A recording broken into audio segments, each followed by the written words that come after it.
In the vibrant digital landscape where ideas shape the trajectory of intellectual discourse, public intellectuals step in to help us understand complex theories and ideas and with nuanced perspectives and steering discussions towards deeper insights. Despite their substantial contributions and stimulating ideas, these scholars' videos might not always garner high view counts on YouTube because generally that audience seeks substance over spectacle, which is not necessarily conducive to an attractive thumbnail. So consequently, they might encounter challenges in navigating these platforms that are driven by algorithms and monetization that prioritize viewer engagement, and it often contributes to a divergence from the profound these discussions that they have to offer, especially if they're trying to grab you in the first 10 seconds, because these tend to be long form discussions and deliveries. Nonetheless, with these challenges, there are alternative platforms in the form of podcasts and other streaming platforms, maybe a private website, a Discord server, and some other things, probably TikTok. But I am not. That goes beyond the scope of what I would like to discuss here, because there needs to be a number of places for dialogue to flourish and provide sanctuary for these intellectual explorations beyond the constraints of a mainstream algorithm.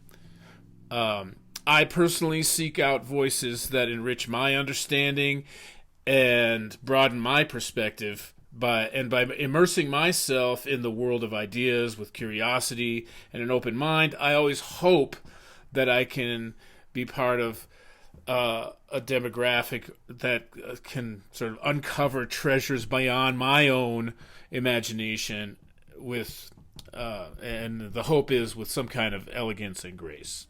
But so getting deeper into these dynamics of intellectual discourse framed by prominent thinkers like, let's say, Edward Said, Noam Chomsky, Slavoj Žižek, Stuart Hall, Chandra Talpade Mohante, and others that I will include that are beyond the scope of what has been studied this semester.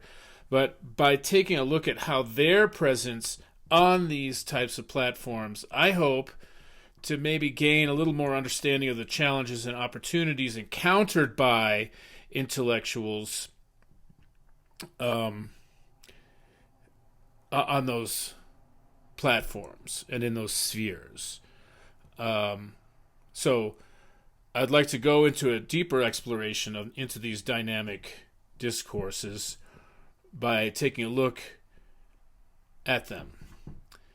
But I have to mention a little bit of irony about the limitations of the medium that became apparent as my attempts to include relevant clips were there was obstacles put in my way, and they were hindered by copyright issues because I didn't feel that I needed to put at least 30-second clips, which wasn't going to go to be able to be published on the YouTube platform, even if it was stated for educational purposes, even if, etc., etc. So this discussion, to me, definitely highlights the challenges in navigating these digital platforms for substantive discussions where content may be restricted by these various factors.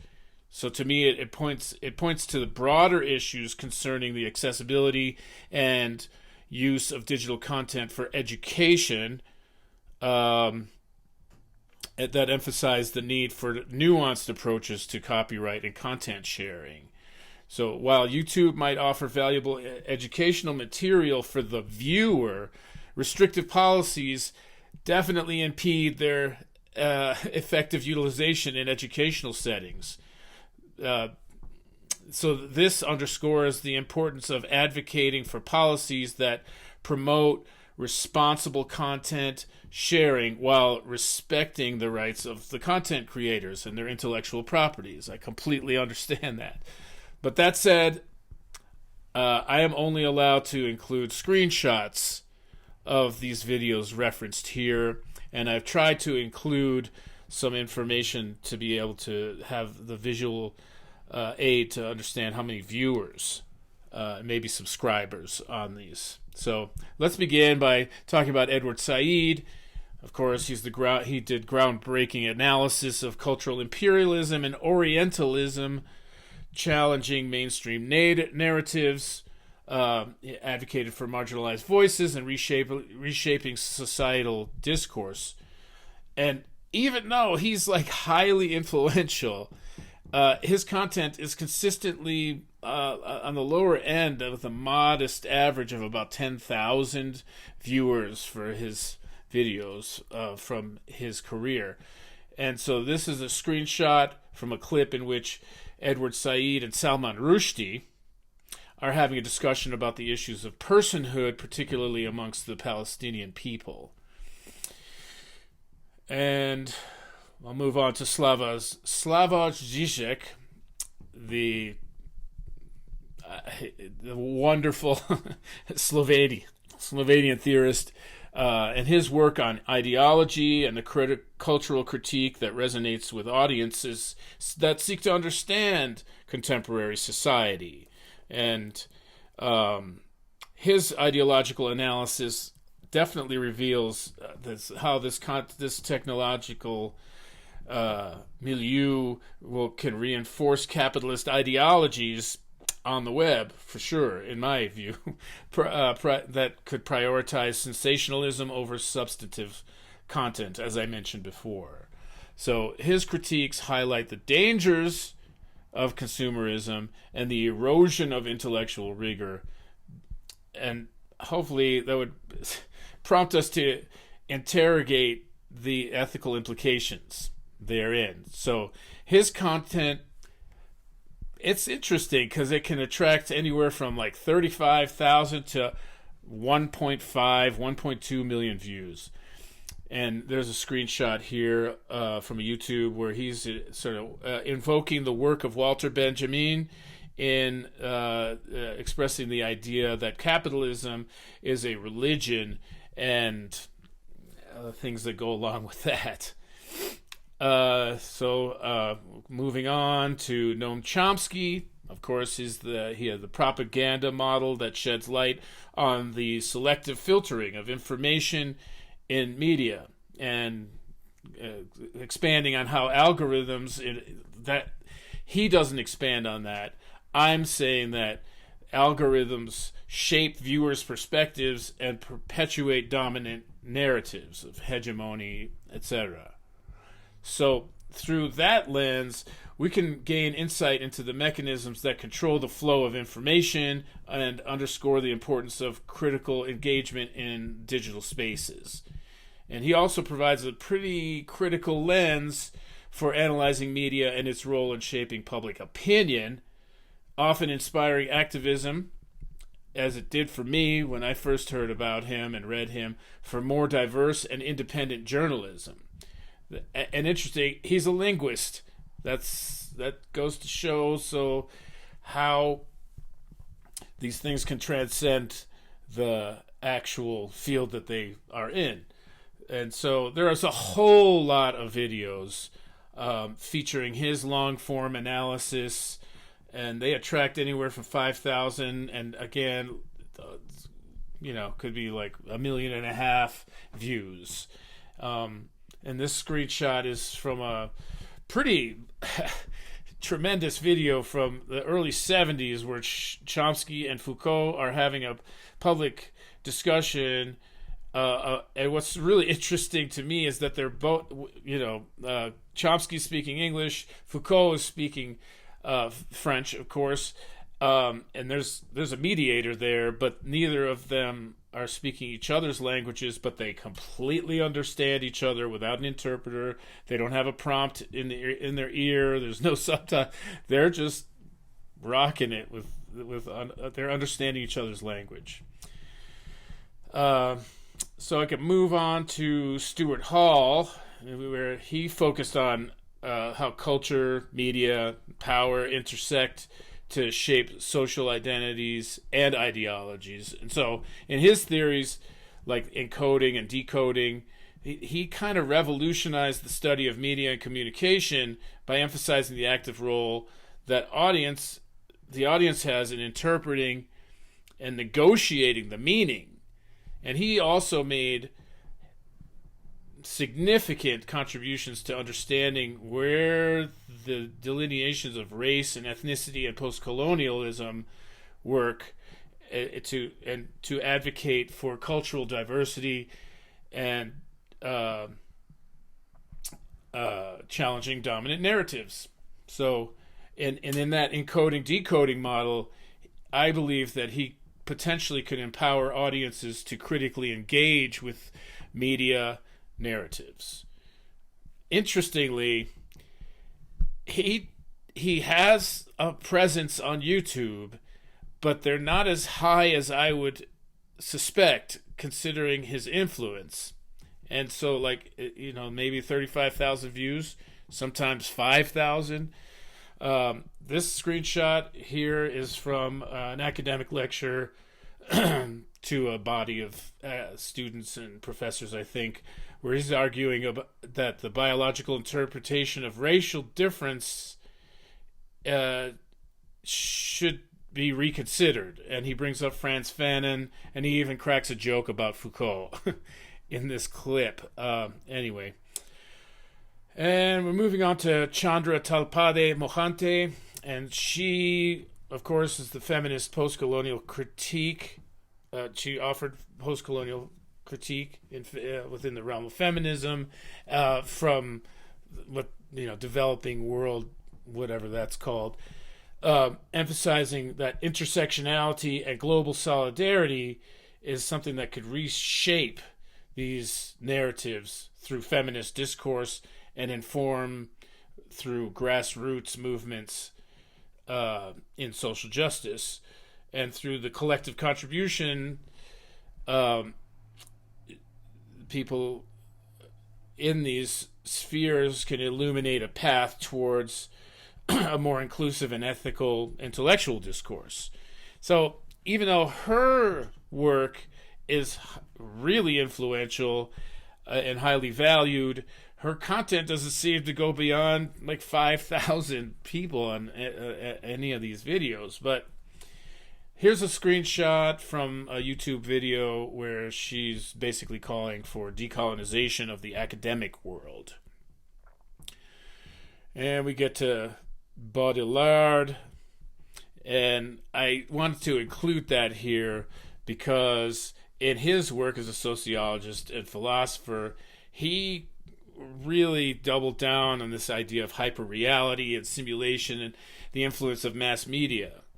And he also explored the concept of postmodernism and the idea that reality is increasingly mediated and constructed through symbols and images rather than direct experiences. And this is just a small clip. I don't think it has very many views either. And so I'd like to continue on a little bit with some of my other favorite, maybe not so well-known public intellectuals, but there are people that are influential on YouTube for opening people's minds about certain theories.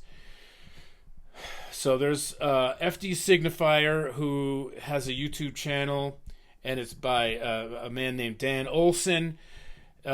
In this channel, he primarily focuses on deconstructing various aspects of cinema and television and media culture, sometimes hip-hop culture. His videos, they really dig into some very insightful issues with deep commentary, critical analysis, and exploration of storytelling techniques. he has those, and he has a lot of viewership. He also has something called Lightworks, where he does long form videos, but he also does very short, sort of, I call it surgical analysis on certain things. And here's a screenshot from a very interesting long video where FD Signifier is explaining a deep dive from black intellectual perspective and revolutionaries in the United States, and how it relates to decolonization in Africa as a continent in relation to the film Black Panther. And there's another one that I like. It's called Wisecrack. It's a YouTube channel that offers deep dives into philosophy, literature, as it can be connected to pop culture. He provides, or they, it's a team, provide perspectives on culture, examining through philosophical and cultural lenses. And this channel actually combines humor and intellectual discourse to make very complex ideas accessible to wide audiences. And they have millions of viewers. In this screenshot, the host, John Burns, is talking about Albert Camus and Heidegger and what is authentic in the context of modern society. It's pretty good. Yeah, there's 3 million views, I think. So, and then there's ContraPoints, which is very, it's kind of on the, it goes on a different path, but there's millions of people. It's Natalie Wynn. It's renowned for its like sophisticated discussions on social and political issues, but from a satirical perspective. Her videos feature like elaborate sets and like costumes and sometimes other characters, and she creates this narrative around topics of gender and identity politics, and definitely bringing in stuff about internet culture itself. She definitely pushes against the conventional wisdom and pushes for critical thinking. This video here that has a screenshot has 1.79 million views. And she's digging into the perils and the point of no return of consumerism and capitalism. And there's a British host, Philosophy Tube, Ollie Thorne. It has some similar things to it, but it's a philosophy channel.